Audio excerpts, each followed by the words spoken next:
What is going on, everybody? Happy Sunday. Welcome on into another episode here of Dbacks Dispatch with your trio, Gabe, Brandon, and myself, Brett. We're here to talk about the series that was played in Philadelphia this weekend versus the Philadelphia Phillies. We all know we love them. Their fans love us. We love them.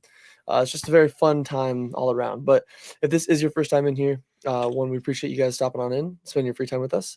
If you guys could like, comment, subscribe, it really does help out a bunch, especially if you hit that notification bell so you always see whenever we're going live, so you can hop in on the YouTube chat. Go follow us over on Twitter, TikTok, and Instagram, especially on Twitter. Gabe's always putting out banger memes and shit all the time. Go over into our descriptions. It should have the link to our Discord, which is free. Don't have to pay any money. Join it. Talk a bunch of baseball with a bunch of the D-backs fans. It's a great community. And also go on over to azsnakepit.com. Check out all the daily articles and whatnot they have over there. I know we got a couple people in our Discord itself that do have articles going up on the pit multiple times a week. So a lot of great people over there. So go check it on out. But like I said, we are here to discuss a series against the Phillies in which the D-backs did drop.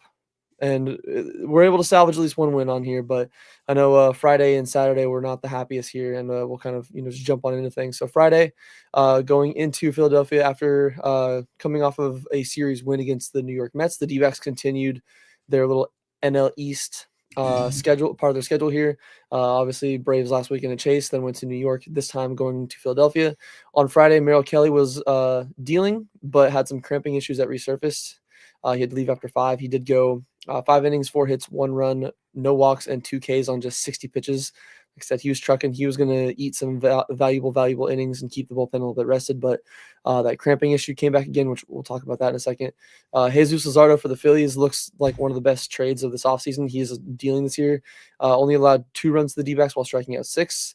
Lourdes Gurriel Jr. could possibly be breaking out a slump. He went 3 for 4 with a go-ahead RBI in the 6th to make it 2-1. Jose Castillo, who was far from sharp in his first appearance since 2023, did give up 2 home runs, 1 to Kyle Schwarber, which that's just inevitable at this point. My God. Then 1 to Max Kepler, which gave the Phillies a 3-2 lead in the 7th. And then the offense struggled throughout the entire game. I feel like we're a broken record. Went 2 for 9 with runners in scoring position. And then from the 7th, 8th, and 9th innings, they did go 1, 2, 3 in each one of those. So they just really didn't show any life in the end of the game at all. So first topic here from game 1 that we did obviously end up losing 2-3. The one that was, I feel like, pretty obvious is it's not Merrill Kelly anymore. It's Merrill Crampy, because this issue hasn't happened multiple times this year already. Seems like it's happening way more than it should. So like I said, he was cruising and looking to provide some much needed length and try to save a weakened bullpen from being overused. But because of that cramping issue, he was unable to go past the 5 innings. So this cramping issue has been beyond just, stay hydrated, eat a banana that we've all been talking about and all that. So my question to you, gentlemen, everybody listening in the chat or at home, let us know your thoughts on this as well. But is this a possible side effect from his previous thoracic outlet surgery, which I did look up, and it does have potential side effects of blood clots, which blood clots can lead to cramping, or do you think this is just a side effect of age, because Merrill Kelly is obviously 36 years old now? So Gabe, I'm going to start with you. What are your thoughts on that? I mean, I'm not a doctor or anything. Like, the only people who are truly going to know are the training staff, but even then they seem a little bit baffled by this as well. The only thing I can think of is just because of that blood clot, you have issues with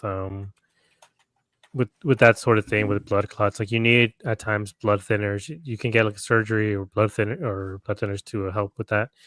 But who knows how long you're really supposed to take them. Like, I think even aspirin, some people take it every day, but that's usually when they're in their 60s or something like that.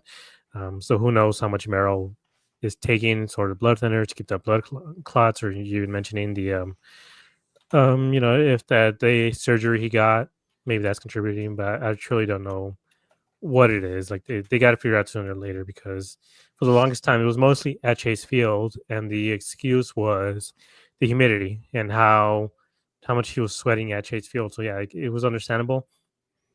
But the last two times, one coming in Chicago, which is that day where he sat for 40 minutes, pitched, sat for another 40 minutes. So at that point, when he got the cramps, it was like, okay, yeah, of course he's gonna get cramps. They, they had him up and down, up and down, up and down. So that one made sense. So the fact that he's had this year in Philadelphia, and it wasn't like it was super hot there, or not, yeah, Philadelphia. It was like it was super hot or anything. So I truly, truly don't know what this is, and I floated this out there. Maybe we can make it a subtopic after we discuss this. But what about an opener for Merrill?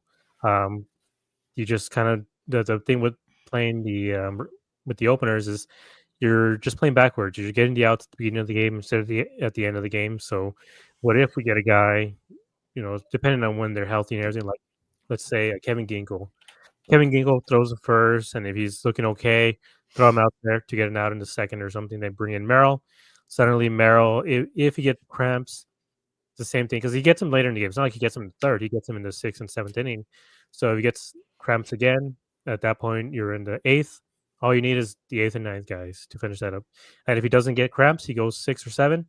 Again, you just need a guy to finish up the ninth. So I do think this team should seriously consider getting an opener for Merrill. And I know, that people talk about, like what about the end of the game?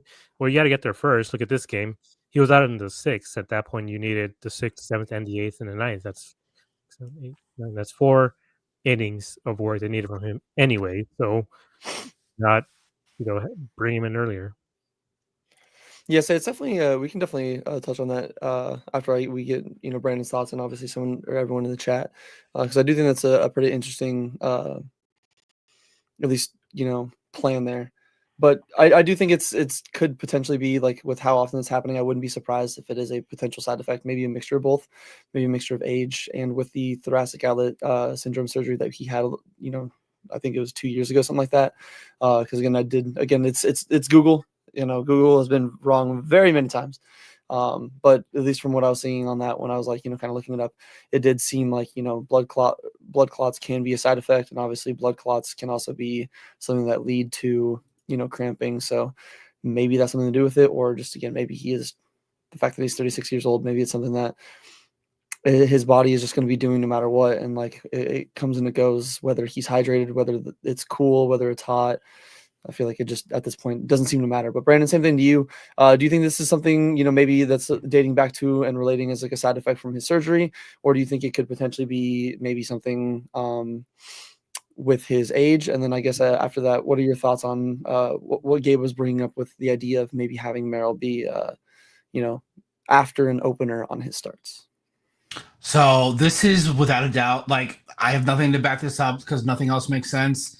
I think it is something from his surgery because it is not that he like everyone.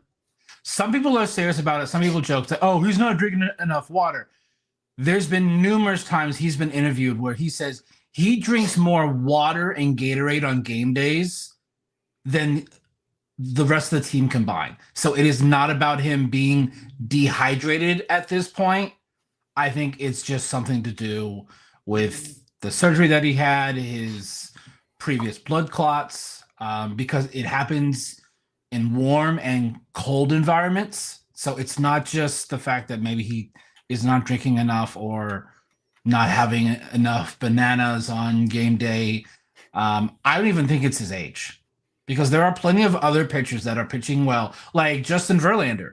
He's old, has not had any cramping issues. So, and what's the common denominator in that is the fact that Merrill has this blood clot issue and the surgery that he had. And what's so frustrating is it happens when he's just absolutely dealing. He's dominating. He was at 60 pitches through 5 innings.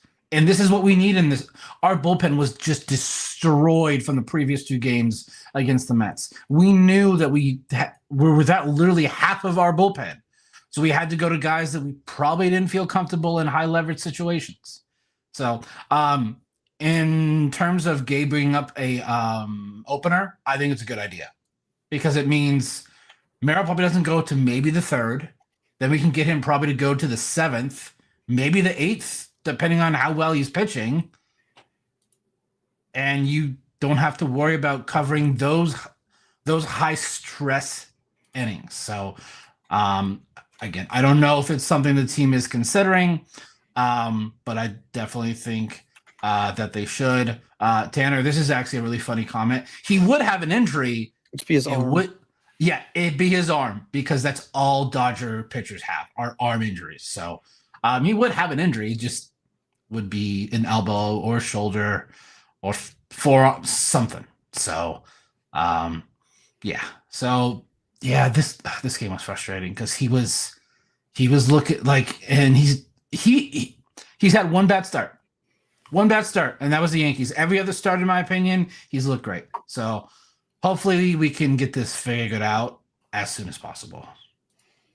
Yes, it would definitely be nice if whatever maybe the medical staff could figure out what it could be. Like even Gabe said, maybe it's something to do with blood thinners, but I'm honestly not too sure what it could be. But I do want to give a shout out, obviously, everybody that's joining us here in the comment section. Like I said, give us your thoughts on any of the questions that we have here tonight because we always like to get you guys involved here. Tanner, I agree. Tanner saying that games 1 and 2 were awful because they were not fun to watch, especially Saturday. Vi, welcome on in for your lunch break. Appreciate you tuning on in. Whenever you do have the chance, it is very well appreciated. We will talk about Pfaadt a little bit later, and then I know Tanner's also saying Castillo had a 1.08 ERA in 2023. This is very misleading. One inning. It was in one inning. He threw no, not even a full inning. Third of an inning. He got 1 out and he threw 23 pitches. Yeah. He has pitched more this weekend than he did his previous 3 seasons combined. Yeah, exactly. So it's definitely very misleading, but we'll have a little bit more on him in a second here. Scott, want to welcome you in as well. Scott, love seeing you. Jeff Irving's coming in here saying the Dbacks just dropped a hint that their City Connects are likely dropping tomorrow at 10 a.m. Because I did see the tweet that was they had like the Chase Field Stadium lights kind of like turning purple. We already saw the leaks for them. They're confirmed by that one account that's gotten every single one of the other City Connects right so far. So if you guys haven't seen it, go on. I believe on our Twitter we retweeted it. And put it in there. So, but those are going to be a very, very fun, very fun thing. Mostly curious about the hats and all the other stuff like the merch. Hats, we saw some leaks of the like sweaters and stuff that are coming out. I have a Serpiente sweater and I love that thing. It's so freaking sick. So I'm excited to see what they do because I don't think the sweaters right there are going to have the gradient, which a lot of people as of right now aren't too into. But maybe. I think they're hot. I need to see them on players because I remember the need to see them with our eyes. Images not dropped last time for the Serpientes. I remember people hated them because they're like it's so yellow, and yeah, they look super super yellow in the photos. But when I saw them in person, I'm like, oh, this is nice. It's like a sand color, and I got them right away, and they sold out super quick. I remember going to the stadium that first year, and everyone was asking me like, where do you get them? I'm like. Online at the store. I don't know. You can try either one. I got mine at like a launch party thing they did at Fort Peaks. So that's where I got mine. But yeah, I am excited. I want to see what everything is with the merch. Yeah, and I think Tanner's asking us when are they wearing them. I believe it was confirmed on an article before the season started. I know it was early May, so I wouldn't be surprised if they reveal them now. I think it's the Dodger series. Yeah. So this next weekend. Yeah, which that'd be kind of cool. But back into obviously the the topics and the subjects at hand with game 1 here. You guys kind of mentioned it, obviously, with Tanner bringing up his 1.08 ERA, which again a little misleading, but yes, it is still very very high ERA. So Jose Castillo coming on and giving up those 2 runs. He was I believe the guy that did get the loss in the situation. Bullpen was a little bit handcuffed with the options they had. So. There's been some losses in the past that have definitely, in my opinion, been on Torrey. This one was far and away from it. The players didn't perform. Offense struggled all game, and Jose Castillo was just, not good. So he is rarely really seen any big league innings in his career. He pitched 38 and a third innings in 2018 for San Diego. And then since then, from 2019 through 2025, like today, he's a total of 4 innings pitched. 4 innings pitched over 5+ years. And again, he was one of the only few available arms open or available for the D-backs in the opener. And then some of the stats I wanted to bring up here. I know we talked about a little bit in our Discord on maybe why this guy might not be up here. But Kyle Backus in Reno, he is a lefty with a kind of a funky delivery who was there for spring training. Obviously was optioned to Reno to kind of work on some things.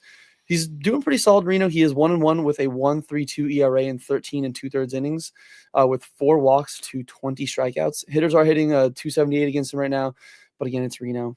Sometimes you got to take those numbers with a grain of salt, and he has a 1.39 WHIP. So my question to you, gentlemen, and everybody in chat, is with AJ Puck being sidelined for a while and Jalen Beeks now being, quote unquote, the main lefty, would you like to see Backus given a shot at the MLB level over Castillo going forward?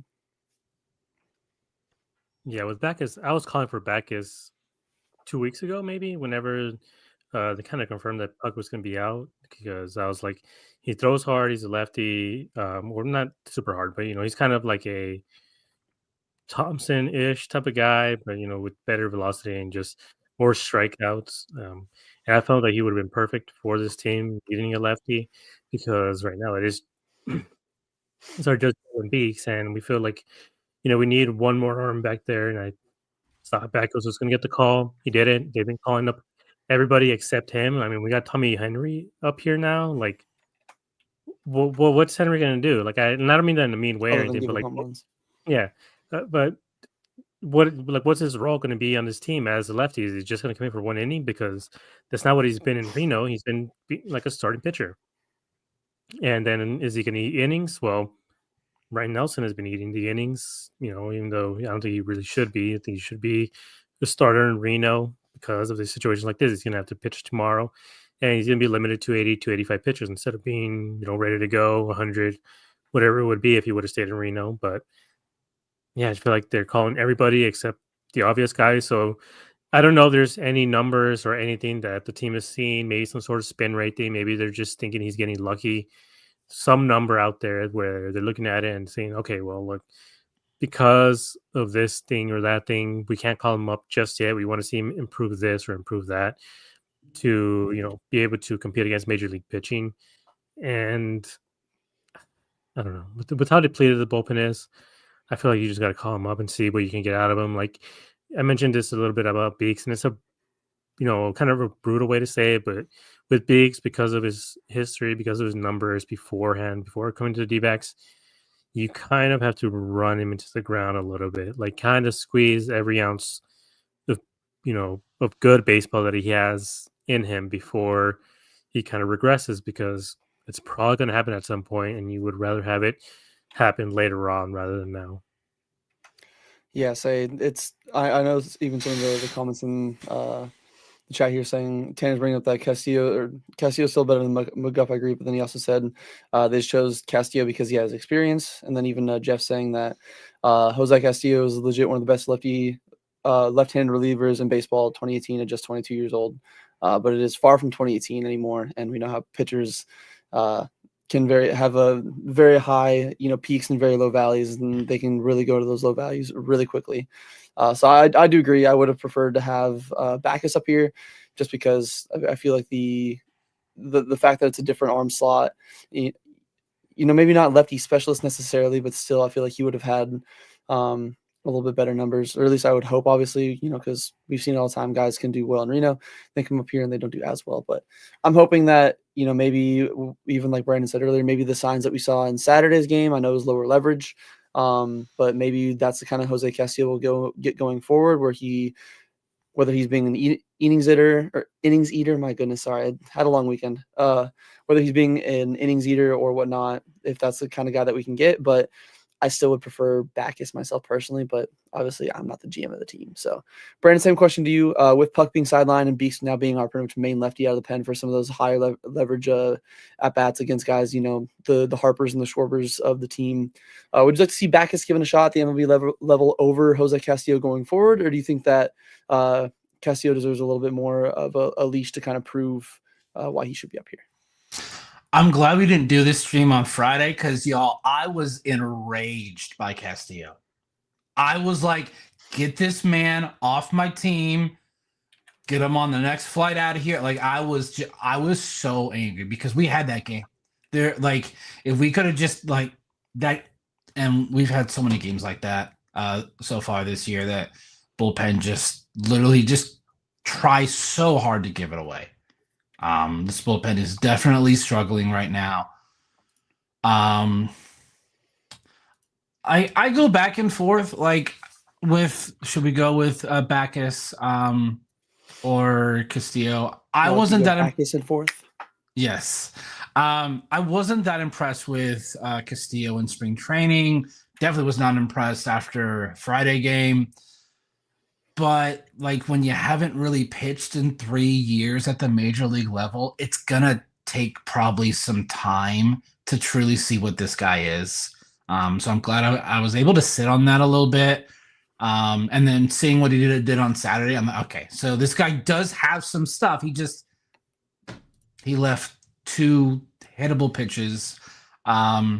I think the one that pissed me off even more was it's Max freaking Kepler. Like, are you kidding me with this? Like, I'm like, what? Like, oh my gosh. And like, it's not that I don't want to see Backus. I just don't think there's a rush to have him be the other lefty guy. I would like them to maybe make a trade for a guy that's not going to cost a lot for another lefty, or sign a free agent, assign him to Reno for a month. Because we're not having Puck back till probably the All-Star break. And that's because he's on the 60-day and they don't want him to throw for 2 or 3 weeks, and then he has to go on a throwing program, and that in itself is like 4 to 6 weeks to really ramp up.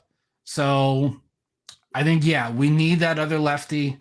So I'm not willing to say Castillo is not it. I just want to see him just like put him in like what we saw on Saturday, like low leverage spots, like medium to low level, so that he can get his confidence, because he hasn't pitched at the major league level in several seasons. So I think that's really what it was. Is first outing, probably the most important inning of the game, and you didn't really have a choice. You literally had nobody else to use in that spot. I think they brought up Tommy Henry because they knew about Burns. So they're like, well, we know Nelly is going to go fill in for Burns on Monday. We need another bulk guy in case someone doesn't go long. So for now, I'm okay with Castillo, but I'm not close to the idea of Backus.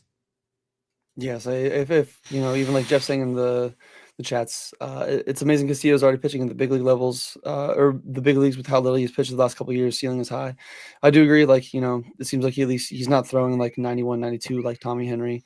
And again, try not to disrespect Tommy Henry as possible, or as much as possible. But I feel like we know what he is. Like we know who he is. Like, we know what he's going to provide for us. And I would prefer a Ryan Nelson type arm out of the bullpen than a guy like Tommy Henry, where it's like, if you're not locating, it's going to be batting practice.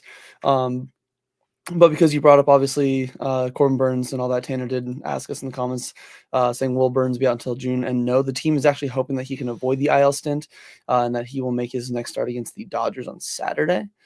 So there is hope that it's just, I'm assuming, just a little bit of like arm fatigue, shoulder fatigue, which could be very terrible because we've already heard that a few times. And look what it's happened to 2 of our relievers. But no, he is not going to be out until June, at least as of right now. But we'll see, maybe as we get closer to Saturday, maybe they do push him back a little bit further and maybe retroactive him to a certain day for the IL. But fingers crossed that we don't have to worry about any of that, and that he is all good, because we can only take so much pain here, you know, for our pitchers that we seem to give a lot of money to. And I can't handle it anymore. Welcome in, Andrew. I know you're just joining us, so appreciate you joining the fun here tonight as we continue discussing the series. So like I said, game 1 was unfortunate, a little bit of a heartbreaker at the end there. Kyle Schwarber is just inevitable. Phillies win that one 3-2. Saturday's game was definitely not close at all. It was basically the 4th or 5th inning, and it was like, okay, yeah, this one's over. the Phillies did beat our ass a little bit, and we did lose this game 7-2. Got some good news before the game, saying that Martinez's shoulder or MRI showed no structural damage, which is fantastic. I misread it originally and thought it said that he did have structural damage, because in our group chat I was like, "Fuck," and then I was like, "Wait, this is good news, sir." Yeah, no, it was definitely good news.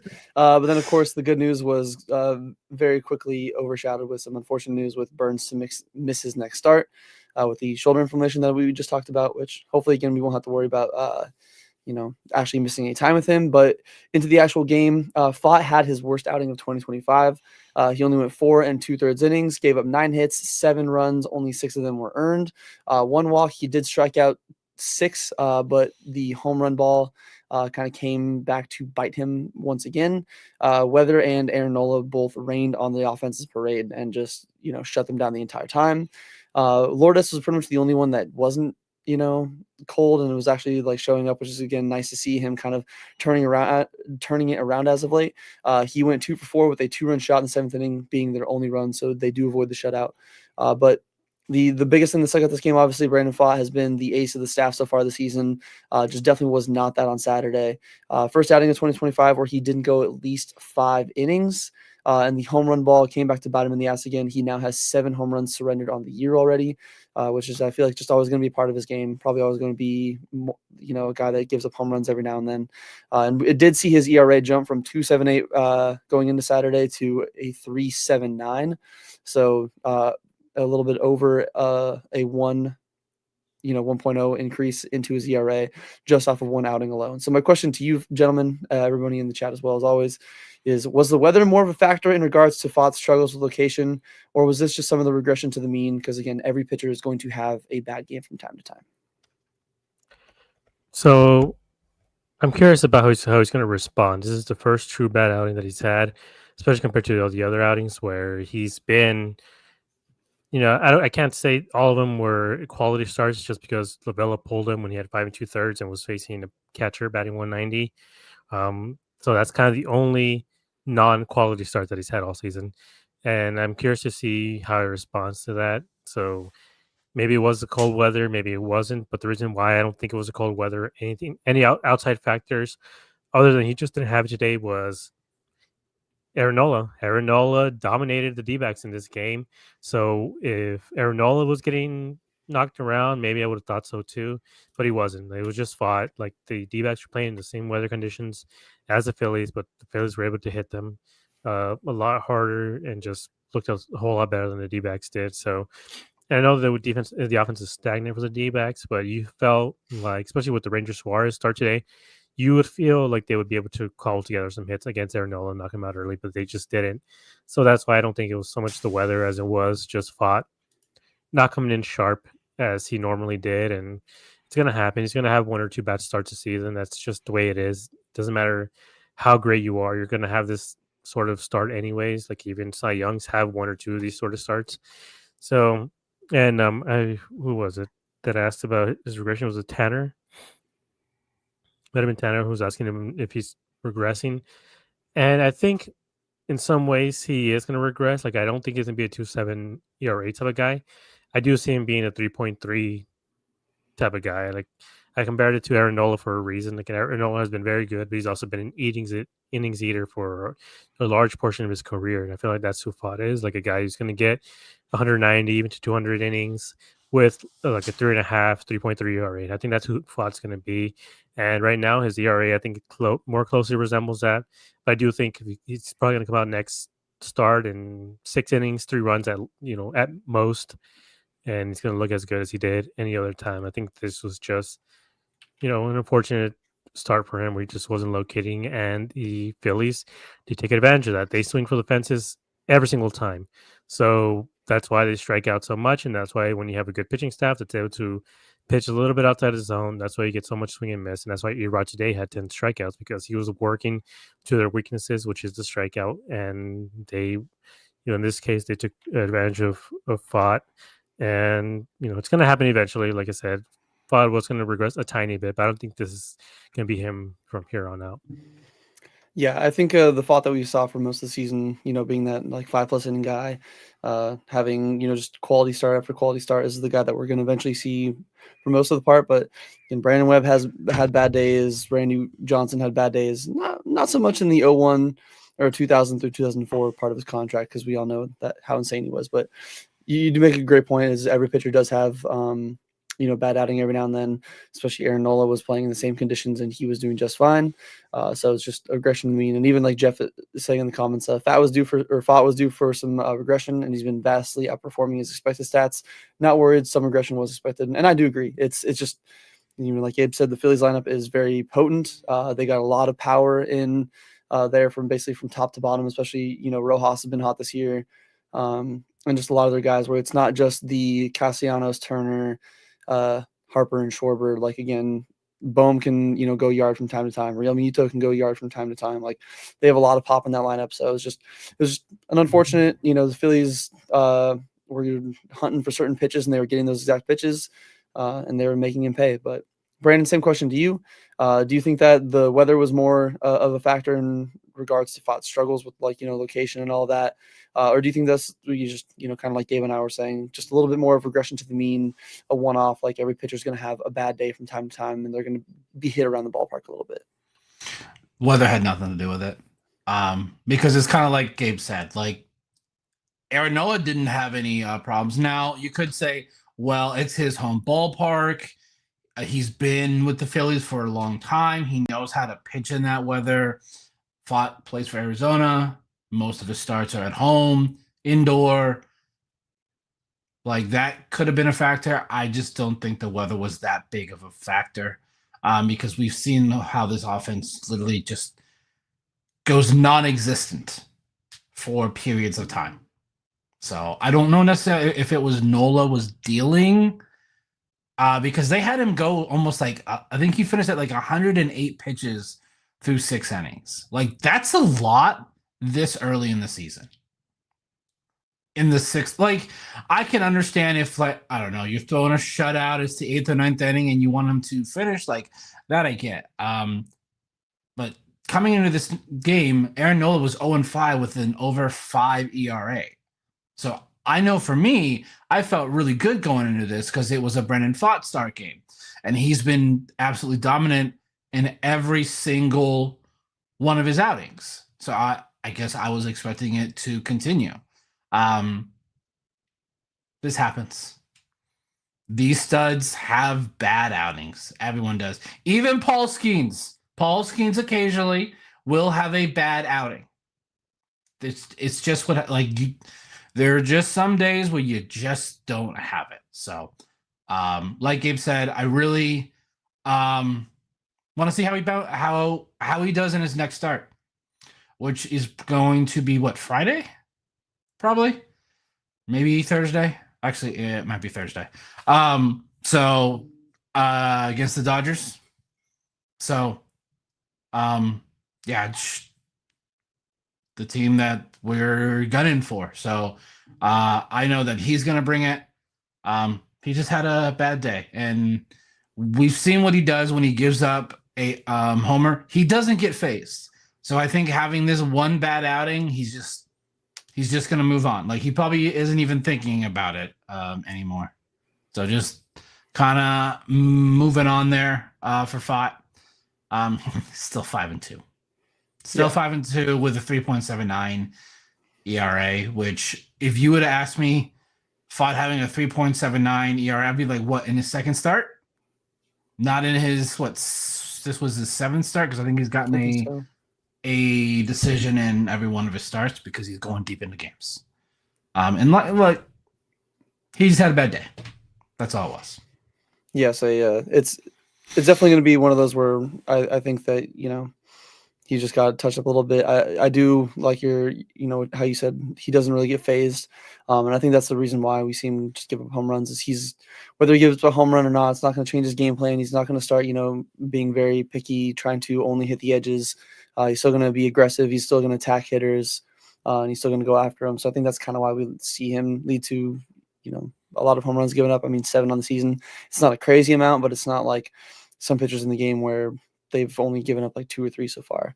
But I do want to see him against the Dodgers the next one, which that'll be. God, it's got to happen at some point. But I'm not happy that we're facing the Dodgers already. I mean, again, it's surprising that it's taken almost until the first week of May to face an NL West team finally again. Yeah. Because I don't think we've faced any NL West teams really outside of I don't think we faced any NL West teams yet. We haven't played anybody. We haven't played the Dodgers, Padres, Giants, or Rockies yet. Yeah, so it'll be unfortunate that it's happening, but it's going to be a good test because they've been playing really well lately. I believe they just had their I don't know if I checked the score last, but I know they're losing 4-0 to the Braves. They're on a 7-game winner.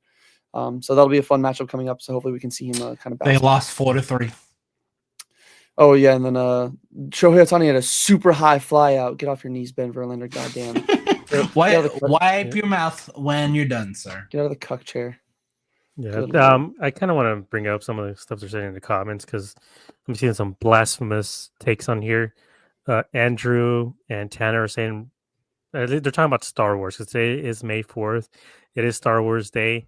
They're saying the best Star Wars movie is Revenge of the Sith, which to both of you guys, how old are you guys? Because that's a 24 and under take if I've ever seen one. I saw that movie when I was 9 years old in the theaters, and at that time I was like, yeah, it's better than Attack of the Clones. That was my review of that movie when I was 9 years old. It's fine. Like, I like some parts of it. Some parts are just so terribly acted. But I think the best one, episode 5, my personal favorite, which I know, I'm going to get hit on this one too. Yep, this sounds about right. Is Return of the Jedi. I just think that one's the most fun out of all of them. Although I think, like I said, I think Empire is the best one, but Return of the Jedi is my personal favorite. I think it's the most fun, and I like seeing how everything wrapped up. And the was it the sequels, whatever you want to call them, the new trilogy, doesn't exist to me. Not real. The rich trilogy is the only one that matters. The best trilogy is the one where you turn off Star Wars and you go and watch the Lord of the Rings trilogy. Oh my God, this man, right here. I mean, if you have 26 hours to spend watching the extended cut, sure. It's much better than at least having to worry about like, there's 9 hours of good Star Wars movies out of the. Which first off, it's only 12 hours. Okay, it's like roughly 4 hours each. Okay. I will agree, at least there's a trilogy for both fan bases that we just act like does not exist. They just not there. The Hobbit trilogy for us, and then I know the Disney Star Wars trilogy is one that a lot of people forget. I like Rogue One though. Rogue One was a fun one. I like Rogue One. But and I know I gotta try to watch the Andor show. We'll get back on topic in a second, but like I said, it's May the 4th, so we gotta have at least a little bit of Star Wars talk in here. But at least was unfortunate Saturday losing 7-2. I was up in Flagstaff for my brother's bachelor party, so I didn't actually have to watch the entire thing, thankfully, and remember everything. I did see the highlights afterwards, just to kind of make sure I'm caught up in what I'm talking about. But that was a hellfest. Sunday today, thankfully, the Snakes did avoid a sweep, but my goodness, was it was not lacking any kind of excitement because holy shit, nothing can come easy apparently for us. The Dbacks did win this one 11-9 in extras. Frogdomo with ice in his veins, ice in his blood. He had his first career 4-hit day. He went 4 for 5 with 3 RBI. The offense was actually clutch for once with the runners in scoring position. I don't think I remember seeing this one for a while. They hit well. What a concept. They were 6 for 11 with runners in scoring position, which again, I don't think I've seen around like over 500 average with runners in scoring position. Maybe not at all this year. Erod was pretty solid on the day, honestly. He had 10 Ks over 5 2/3 with 15 whiffs. He had the most. I think he had double whoever number 2 was. I believe it was Suarez for the Phillies. And his ERA of 5.92 is a little misleading. I know we were talking about this in the group chat and Gabe wanted me to bring it up. I know with a lot of sports you can do shoulda, coulda, woulda, and whatnot, but his ERA would be sitting at 4.97 if the bullpen didn't allow inherited runners in his starts against the Rays and the Phillies to come across. The one against the Rays, he left. It was a 3-2 game. I believe Shelby Miller came in. I'm trying to remember who exactly came in, but they came in, gave up a 2-spot to the Rays. They ended up, coming in front, winning that. So there were runners on second and third in that situation that he left on. Shelby came in and gave a single up the middle where they both scored. Okay, and then obviously today, Murillo giving up his first runs in his career, which it was crazy that Murillo and Miller both allowed a run for the earned run for the first time this year. Which again, more on that in just a minute. But again, 5.92 ERA for Erod's a little bit misleading. I know his FIP kind of shows that he's also been a little bit unlucky as a pitcher, but just a overall very solid start for Erod. Love seeing the strikeout numbers from him like that because we don't really see too many like high strikeout games from anybody on the Dbacks pitching staff so far. Like I know Burns, Gallen, a lot of those like. We've had a few, I feel like probably on one hand you can count that have been over like 8 or 9 strikeouts. Like I said, Juan Murillo did surrender his first run at the MLB level, just left a hanging slider way too much over the plate. Shelby Miller also came in. It looked like he was going really well, struck out the first 2, especially one of them was an absolute gorgeous painted fastball low and away to Harper for the second out of the inning. But then, like I said, Kyle Schwarber is inevitable. Just hit an absolute fucking piss missile, and then 3 straight singles led to the Phillies tying things up. We went to extras. Extra innings was a sweat fest with hits. D-backs worked a really good solid inning. They put up 3, but again with extras and the runner starting on second, the momentum can shift very quickly. While Beeks did allow 1 run, doesn't count as an earned run in extra innings. Thankfully, he did lock things down, getting the save and avoiding the sweep. So. Kind of as we talked about with Murillo and Shelby Miller struggling, it's more like a bullshit pen. Am I right? Because my goodness, we can never have anything good. It seems like Murillo, Ginkel, and Miller all didn't look their usual selves today, as they combined to go 2 2/3 with 6 hits, 4 earned runs, a walk, 4 strikeouts, and 2 home runs allowed. Murillo himself did allow the 3 home run, which again 2 of those runs did go on Erod's line, so it was only 1 run against him. But either way. It was just not the greatest performance in the bullpen. A few of them, like Ryan Thompson, was pretty solid, and then Beeks again in the 10th inning was decent there too. But why can we never have an easy win? Is my question to you guys. Like my heart can't take this anymore. Like driving down the road, I left Flagstaff. It was like 7-1. I'm like, hell yeah, boys! This is gonna be a good Sunday. Maybe a nice easy win. Get the bullpen a little bit of rest, and then by the time I'm taking a pit stop at Rock Springs Cafe to grab one of those delicious pies, I see that it's 7-6, and I'm like, what is happening? Why is it always going to be like this every single time? So, like I said, question to you, everybody in chat, is why can we just never have an easy win? At least in terms of this game, I think there's 3 different reasons why, and I think 2 of them are overlapping reasons. And one is the D-backs just didn't score anymore. They put up 7, and then in the 4th, and were completely shut out for quite a few more innings. And there's a lot of people saying like, "Oh, 7 should be enough." It should, but this is the Phillies. This isn't any old team like in St. Marlins. This ain't, Colorado. This is a high-powered offense who, again, they all swing for the fences. You make any mistake, that ball is going 400 feet. So this team can't afford to make any mistakes. They made some mistakes in the bullpen, and then they got punished for it. But again, the offense, they took their foot off the gas. They scored 7 and just seemed to get shut out. They were shut out for about, I think, 4 innings almost, 3 or 4 innings. Didn't score at all. Just kind of went up and down after that. Didn't really get any hits either after that. So again, there's a team to tack on runs. It's the Phillies, the Mets, and the Dodgers, I think. Those are teams you can't allow to come back because it's not like they just put up 7 runs and it was 7-0 in the 7th or 8th. It was in the 4th inning. You're giving them still, what is that? 15 outs. 15 outs They in were the on 4th inning. So it's 5th, 6th, 7th, 8th, 9th. That's 5. Yeah, 15 outs. Yeah, you're right. 15 outs. So you're giving him 15 outs to work with at that point. We're a math pod now. Let's go. Yeah. Yeah. So 15 outs to work with, which is a lot. You have to make every single out. You have to get every single play. This isn't the NBA. You can't just run out the clocks, and they couldn't do that. It felt like once they got those 7 runs, they kind of were just running out the clock, and then the bullpen came in, had their struggles, although the Ginkgo one, I mean, obviously Ginkgo has to make his pitches as well, but there was that weird play with Hampson in center field where he crashed into Uriel, who was calling him off, and the broadcast said, all right, he's calling him off. See the replay, clearly calling him off. Hampson crashed into him, and then that split second, and he took to get the ball back in. Harper made it to second. He doesn't make it to second. He doesn't score on the Ginkgo one, which, getting all those pass balls as well doesn't help from Herrera. But overall, I think there's some stuff that they should really fix up, especially not having Hampson in freaking in center field out of all I did places. double check to make sure that was real. I was like, Yeah, and I think the other issues were this this bullpen. This team didn't go out and get good bullpen arms. I'm not saying Shelby isn't a good guy, but they got him they gave him a minor league contract. Kendall Graveman, they're paying him $1 million. You see teams like the Dodgers and even the Padres. There's certain teams that went out, spent the money on players, and their bullpens have been shut out. You're talking about you want Tanner easy Scott's games. been kind of ass. He's been the only one really, but Kirby Yates has been very solid and very good. Everyone else on that team has been very, very good. Kopech as well. So if you want to go out and you want to go out there and win easy games, you got to pay for a bullpen. You can't just rely on your guys who had one good year to keep doing the same thing the next year. Except that's what the Padres are doing right now. They didn't go out and sign anyone.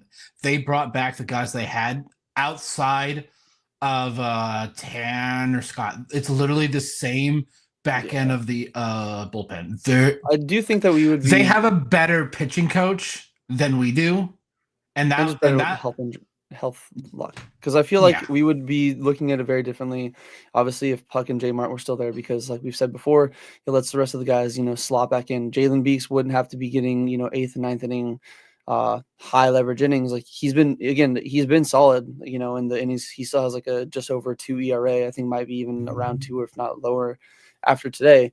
But it is one of those where if these guys were healthy, we wouldn't have to worry about as much of the bullpen being as thin. And like I'm not going to say that Hazen didn't get arms, because again, even just a few weeks ago, I feel like I jinxed it. But when you're talking about this being one of the best bullpens ever, it was looking that way for at least a few weeks there. Like these guys were nasty, especially Juan Murillo. He's been a very good addition to this bullpen when we really need him. Flamethrower. Dre Jameson, I know he's not up here, but when he's locked in, like he's still such a good addition to this bullpen too. I think it's just because of how injured they are. It's making some of these other guys that shine better in the 6th, 7th innings have to go in here, or even guys that are better in lower leverage, getting higher leverage situations. And again, they're still good. They're still major league pitchers. Like again, they're doing something that a very low percentage of the population can even do. But it's still one of those where you have to be different to get those higher leverage, outings and all that. But and also for all the people calling us armchair managers, Torey Lovello a couple days ago on the Burns and Gamble show straight up said, "Yeah, I probably should have made a closer, like name somebody closer instead of switching out Puck and Martinez and kind of blame himself on the injuries." I'm like, Torey, I was like, "See, everyone, don't ever come out everyone and say but it, you." Torey. Everyone like, but you, Torey, why would you come out? You're gonna get clowned. Like I get that you like to be transparent sometimes with the fan base, but that just makes you look like even more of a moron. And this is why we see tweets every day: fire Torey, fire Torey, fire Torey. This is why we see it, because of decisions like this, where we're all saying at the end of spring, announce a closer. This bullpen needs roles. It's worked in the past. A couple people brought up the fact, well, with those roles is why Seawald was pitching in those games in June and causing us those gains. But I'm like, for the most part, guys having roles worked. We made it to the World Series because guys had roles in the bullpen. Like when I saw Torey give that, I'm like, Torey, I get what you're saying. Like you like to be transparent with the fan base. It just makes you look so stupid. It puts another log on the fire for the people that are like, Torey's clueless. And again, he's not clueless. We're never asking for Torey to be fired. You can be, like I say it all the time, you can be critical of a manager and not ask for him to be fired. The people that were in like our Twitter DMs, I don't know which one of you guys were not going back and forth with them in like a bad connotation, but were like responding. That was me, because I was like, freaking pissed because there were so many of them that were asking for him to be fired. And I'm like, dude, like there's been other games where I'm like, okay, yeah, like maybe having that reaction could be somewhat justified in the moment being heated, but like that game was not on him. Like that game was genuinely. There was one guy that literally every D-back post from any account for like 30 minutes, the same thing. Torey needs to be fired, #Dbacks. Literally, he copy and pasted it on like 50 tweets. And I'm like, First of all, bro, you don't even follow us. Like, that's the thing that drives me nuts is people that rage on our tweet. I'm like, you don't even follow us. So do you like what's going on? Sorry, freaking Yeah. tangent. You're good. Well, I'll throw it to you in a second to get your thoughts on why we can just never have an easy win. But I did want to bring up Josh, our lovely producer, who's back from Spain, making all of us jealous with where you were going. My goodness, you and Right. Gabe just going on a prime Jordan versus prime LeBron debate level of who can take better vacation photos. But Josh saying I don't have a problem with admitting that he's wrong. Seems like a damn if you do, damned if you don't. And again, like I do like transparency, but it's one of those where I know Tori's either has a burner or he just doesn't give a shit. He's like, dude, you guys He doesn't have a burner, you got like, or he has a family member, like a kid or something like that. Like that. He doesn't care. He doesn't care. He doesn't care, but I wouldn't be surprised if he sees the comments because he mentions it all the time that he. Yeah, he does mention stuff like that. So at some point, I'm like, someone's telling him something. I don't think it's maybe him. Maybe I think it's social media or social media managers or something. Someone's letting him know sometimes what people say, which is understandable. Like he's obviously, you don't want to be, if I was a manager, I probably would stay off of social media because I'd probably kill myself too. Like some of some of the stuff that people say. Like, but overall, I do think like he is very good. I think that's one of those things where, like Josh saying, "Damn if you do, damn if you don't." I don't know if he means "damn if you do," like admit it, or "damn if you don't." But if he means specifically "damn if you do, damn if you don't," choosing a closer, I think that's one case where I feel like everybody but him was right, because that's something we all felt. Like Jamar, we're like, just save him for the 9th. Yes, he can get outs in the 8th, but this is a guy you need in the 9th. And same with Puck, like this is a guy you need in the 9th, like in the 8th. Like stop putting him then in like save, non-save situations. Putting him in the 10th and 11th when that's not where they're needed the most of the time. Like you need to be given roles. And I think with this new batch of guys that they have because of these injuries, like you're talking about why they're struggling, why they can't get good wins. Like this is a different group of guys than Tori had originally. But either way, he needs to make the roles now. He needs to determine who's coming in for the 7th, who's coming in for the 8th, and who has the 9th. Shelby, I think, despite the issues he had today, should still be the closer. Yep.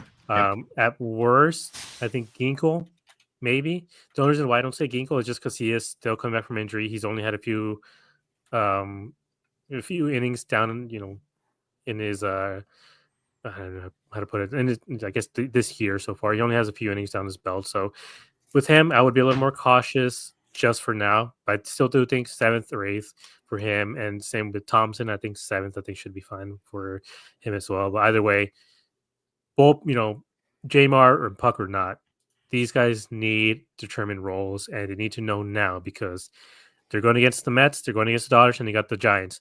All three of these teams know who's coming out of the 7th, 8th, and 9th. You can book it night after night after night. The only team that doesn't is the Dbacks, and at that point, you're just pulling names out of a hat if you don't. Yeah, say it's we could probably have an entire hour and a half long show just on this topic, but we'll say that tangent for maybe one or more upset nights when we're just definitely needing to do the tangents and the rants. But Brandon, same question to you. Obviously, it was a wild card. It was a roller coaster and a wild game, basically from the 5th inning on. Even with a 7-1 lead, you just can never feel comfortable. And again, that's my question: is why can't we just have an easy win ever? Like, why can't it be, we're 7-1 and we just sail on home with the win? Rest our main guys in the bullpen, especially in a stretch where we're going 10 games still in a row with no days off. Like, we need those innings. Like, we need those innings. But why just can't we ever have an easy win? I mean, other teams get paid millions of dollars to be good at their jobs too. So, and I think that's what happened today. Also, I don't know if you guys saw the pitch sequence for Murillo. Literally, they were all in the exact same spot high. He literally just stayed right in that general area. So Wilson probably caught it at that point, and then he hung a slider. And like Gabe said, these guys are looking for those pitches. He was probably looking high. He saw it and he crushed it. Like, wasn't it Castellanos? No, it was that Wilson guy. Weston Wilson was the one that hit the 3-run homer, and that for me changed the game. If that because they were up 7-2 at that point, And like Murillo has been fan-freaking-tastic. This is That's his first one run given blemish. up, yeah. Like, this is his one blemish. Like, dude, he's looked really good. So, and I'm not willing to kind of like, oh no, is he not the guy? No, I think he needs to still be here. Even when we're fully healthy, I want him in this bullpen because of his ability for swing and miss. This is what you want out of your like that's why I get so scared with Thompson. Because he is not a swing and miss guy. He is induced contact guy. And that always scares me with guys in the bullpen. Because you could just miss. Like with his slider, he could try and front door it and he misses, and it's more in the middle of the zone. So that's one thing that kind of frustrates me. So I just want to go over a couple of the comments here, Tanner. With our current run differential of 6, the 3 teams ahead of us, Giants are at 35 plus, Padres at 38 plus, Stars at 42 plus. That's why they are where they are. Is that their bullpens are getting the job done. Because to be honest, that's a majority of run differential. Is that why did Hazen not build a bullpen? He did. Gingo was hurt, missed a month. Graveman was hurt, missed about a month. J-Mart is currently out, and Puck. That's 4 guys right there that if they were healthy, guys like Peaks and Shelby would be in the 6th and 7th inning. Like, there's that trickle-down effect. So I think once we get healthy, I still think this is the best bullpen that Mike Hazen has put together in his time here since 2016. Why is Kaplan so bad? He's not. He's a brand new pitching coach. This is the first time he's been the head guy. He's only been with his team, if you include like regular season games, just over a month. It takes time. Like, all of the other teams have had their pitching coaches for a while. So I don't personally think that he's bad. I just think that it's just taken up. And it's the whole assigning roles. I think that's what Torrey. And I think we're starting to see it in this series, because I definitely felt like the roles where 7th, 8th, and 9th was a mixture of Thompson, Ginkel, 7th and 8th, depending on matchups. And then 9th is Shelby. And I think Shelby has earned that, even with today's rough outing, because he got the job done for the most part. He couldn't get that last out. Could not get it.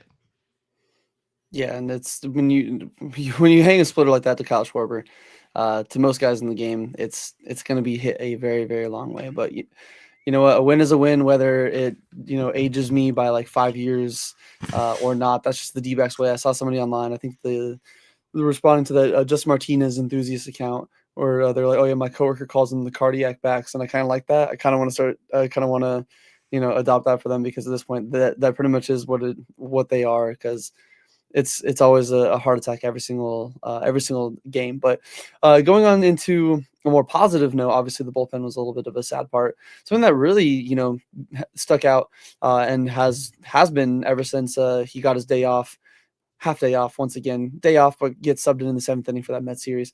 Frogdomo, he is cold-blooded once again. First 4-hit game of his career. He was on base a total of 5 times with that walk. His season /9 is up to 292, 400 on base, and a 475 slugging for an 875 OPS. And he actually leads all Major League Baseball shortstops in OPS, RBI, and walks.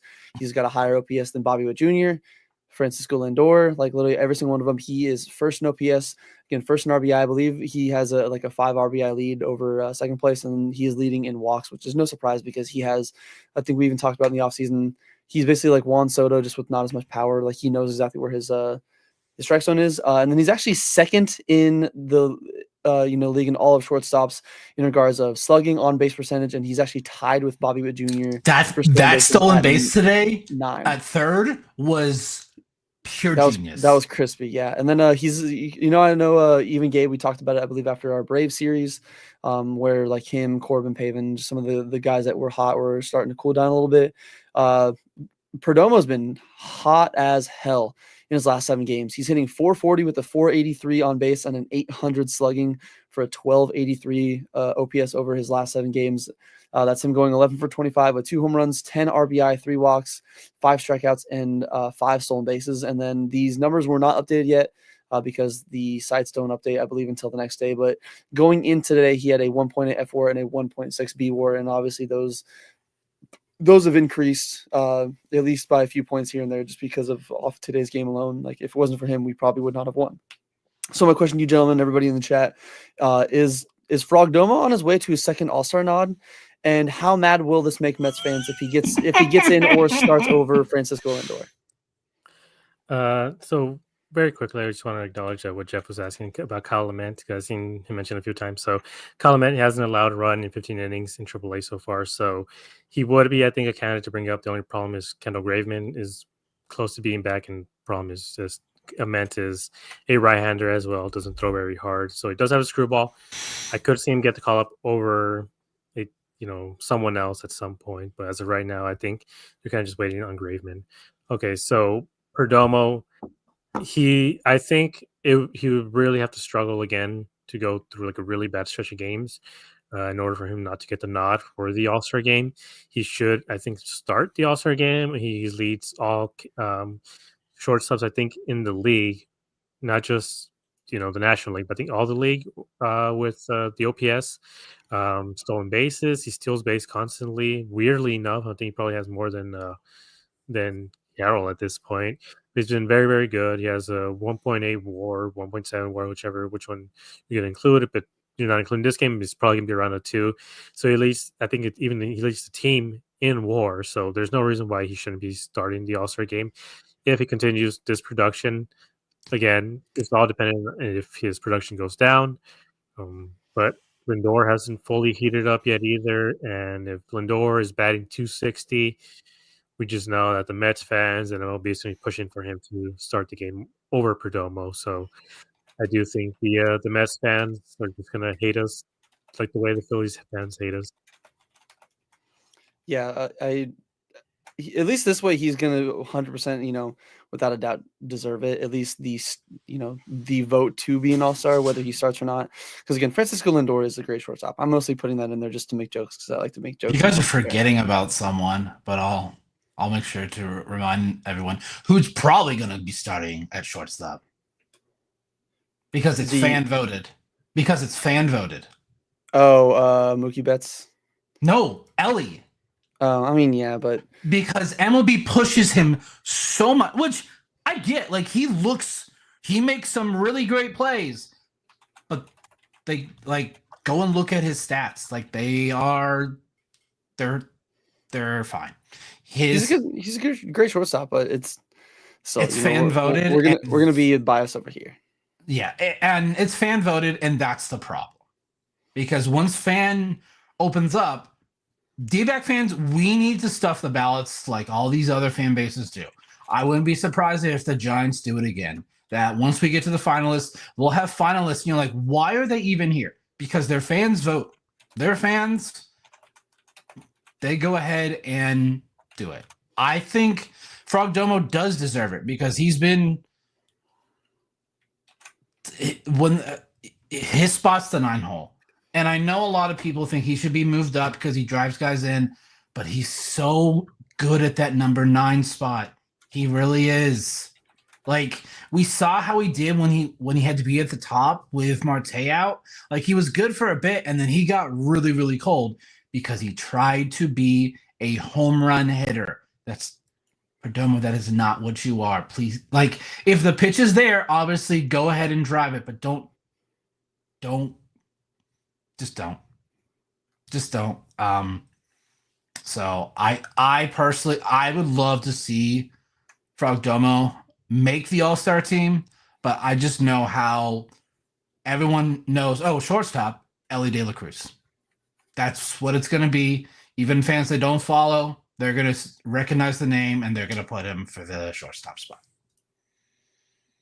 Yeah, I mean, it's definitely going to help a bunch being, the cover athlete for MLB The Show. But, I mean, again, the numbers don't lie. I was genuinely surprised that he's up there and leading Major League shortstops in OPS. I think the the on base definitely does a lot of carrying on that one because it's, I feel like a lot of the other guys are sitting at like a 500 slug with like a 323, maybe 350 at most on base. But hey, you know what? I'll take it. And again, he's been scorching hot as of late. Just don't give him a random day off that he's going to sit for 5 innings and get the pinch hit appearance. He might get one during this stretch because we play like 2 weeks in a row. Like we don't have another off day until a week from Thursday. So literally like another 11 days till our next. He might get an off day. It might. To be honest, I wouldn't be surprised if it's the day before our off day, which is a getaway day at the Giants. I could definitely see that happening. Yeah, I mean, just hopefully it doesn't happen because, hey, man, if you got somebody who's swinging a hot bat, keep him in there. But again, thankfully, just in the end, the Dbacks did avoid the sweep. They did at least come away with one win here, and that's really all that matters. But like I said at the beginning of the show, their AL or their NL East schedule does not end yet because they do have the Mets coming back into town. So this will be 12 games in a row against the one of the East teams. It's going to be Ryan Nelson, obviously stepping in for Corbin Burns in that start, but it's going to be Ryan Nelson, who's 1-0 with a 5.82 ERA, going up against Griffin Canning, who's been pretty solid for the Mets. He's 4-1 with a 2.61 ERA. Game 2 is going to be Gallen, 2-4 with the 4.93, going up against David Peterson, who's been, we faced him. This will be a little bit of a rematch. We faced him the other day. He's 2-1 with a 3.06 ERA, and then the final game on Wednesday, Merrill Kelly, the mainstay, is going to be back on the mound, hopefully to avoid any cramping. He's at 3.01 with the 4.06 ERA, and we are going to get to see the ghost for Kodai Senga, 3.2 with a 1.3 ERA on his end. So my question, obviously, I know we're about to wrap up and get out of here, but before we do, any maybe predictions for this Mets series? Anything you guys are looking forward to? Maybe something that you're gonna personally have your eye, drawn to and be watching closely as the Mets come back to Chase Field again. I think the main thing is just this team needs to win the series. Like there is no ifs and or buts about it. They have to. They already have the season series lost against the Cubs, so that's already one team we have to root to win the division. We don't want to do the same thing with the Mets. A tie, I think, would be a worst case scenario, but they can't lose all these 3 games. And the way they've been playing, the way they've been sliding, it's a very real possibility that they might. And you just don't want them to fall back even further behind the standings. They're 5 games behind right now. With this Dodger series coming up, the Dodgers drop 1 game. The D-backs are able to sweep this team, and then there's always a chance that they can flip the script and end up, somewhere that's not 4th place. Yeah, it's definitely be key. And I know you mentioned the Cubs. Pete Crow Armstrong, he's probably going to be very happy. Turned down like a $75 million extension from the Cubs from what I saw and just turned into fucking prime Barry Bonds because he is, dude, looking back on it, that's probably going to age like milk our preseason predictions about the Cubs not being like a threat or having like a scary lineup. Like my God, like their lineup from top to, or it was more of their bullpen. I know that we talked about, but my God, their fucking lineup is insane. Like if they can keep Kyle Tucker here, and lock him down, and if they have PCA playing like he is for many years in a row. Which, by the way, Mets fans, I'm so sorry that you have to be reminded of that Edwin Diaz trade every single time. It wasn't Edwin Diaz. Not Edwin Diaz, a Javier Baez trade. Yeah, Javier Baez trade. My God, they're okay with the Edwin Diaz because they, gave up Kelenic, but good Lord, PCA for Javier Baez for 2 months. Good. That's a Mike Hazen fleece job type of trade right there. But that's, I don't know. He's super fun to watch as long as it's not up against us, because I do enjoy PCA's game. Brandon, same question to you. Is there anything that you're keeping an eye out, whether it's Merrill Kelly and his cramping issues, whether it's just making sure they at least avoid a sweep and try to have this season series against the Mets? Because again, we saw what happened last year. It can be very this is a 4-game series, right? Isn't it? Did I have 3? Am I missing? 3. Okay. It's 4 games against the Dodgers. That's right. 4 games against the Dodgers. I was gonna say they're playing 10 games in a row still, so I was missing a day. But either way, this is gonna be very crucial for the NL wild card, and even like Gabe said, to get them on the right, the right path, keep them hot going into this Dodgers series. Is there anything for the Mets that you're looking at? Like I said, Merrill Kelly's cramping issue, any particular matchup? I know Ryan Nelson making his first start of the season. Is there anything that personally you are going to keep your eye on and kind of track throughout these next 3 games? Gallon, because he hasn't had back-to-back good starts all year. So I really like. Again, he doesn't have to. Quality start. That's what I want to see. So if he can go 6 innings, 3 runs or less, keep this team in the game. That's kind of what I want, and just kind of keep this trend that we've done our last 2 series. Because like we said, like this stretch that the team was on was Mets, Phillies, Mets, Dodgers, Giants, I think was a big indicator of how kind of the rest of our season could go. We're off to a decent start, 3-3. I said either stay at 500 or just a little bit during this particular stretch. And I think we'll be okay because we'll have facing good teams so we can kind of see what this team is. So I'm interested to see how Nelly does tomorrow. I think I saw they'll have his pitch limit at like 80 to 85. So 5-6 innings would definitely be nice. But like Gabe said, a series win would be so great because then we'd have the tiebreaker over the Mets. Winning one game, like, yeah, we'd be tied. And then there's the other tiebreaker scenarios. But if you can have the season series over the Mets, I think that'd be great. Yeah, and I know you said he hasn't had back-to-back starts or quality starts in a row for Gallon. He hasn't faced a New York team back-to-back times, and seems like he's just fucking auditioning for them at this point. No, so Gabe brought up a solid point. Both of those were outside. And Gallon also said it during the broadcast on Friday. Like, it's just his curveball works better in the outside elements compared to at Chase Field. So after this episode, I'm gonna go on Fangraphs really quick, and I'm actually gonna look at that really quick because I know we have to get out of here because it's going a little bit later on Sunday that we probably planned. But I'll definitely look that up on Gallon, and I'll post it in Discord to see what I can find. But again, appreciate every single one of you guys for coming on here for another episode of Dbacks Dispatch. Again, sucks they couldn't win the series against the Phillies, but again, they're still a tough team. They at least scraped by 1 game while there was a fucking heart attack. They still win. A win is a win. Does not matter. Tune in this upcoming, I believe we'll probably be doing Wednesday night for the series review of the Mets series. Not sure if I'll be there for that one. Not sure how many more. You guys might not see me for a while because, again, my son's the due date is Wednesday. So, and there's even on the way back down from the hill today, I thought it was starting now. It is not yet here, but again, there's a very good chance that you guys probably won't see me for at least another month or 2. So if that's the case, then appreciate all you guys. Make sure you guys still tune in to hear all the great discussion that Gabe and Brandon have. But in the meantime, you guys all enjoy the rest of your Sundays. Go watch maybe a little bit of Last of Us because, again, okay episode tonight, but still, go watch it. Let us know what you think in the Discord. I have been Brett, Gabe on my right, or Gabe on your left, Brandon on your right. We have been Dbacks Dispatch, and we will see you guys on the next episode. Take it easy.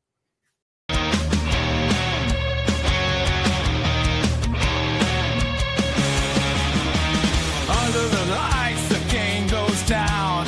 Desert heat, but we own this town. Brandon, Gabe on the call with Josh in the back.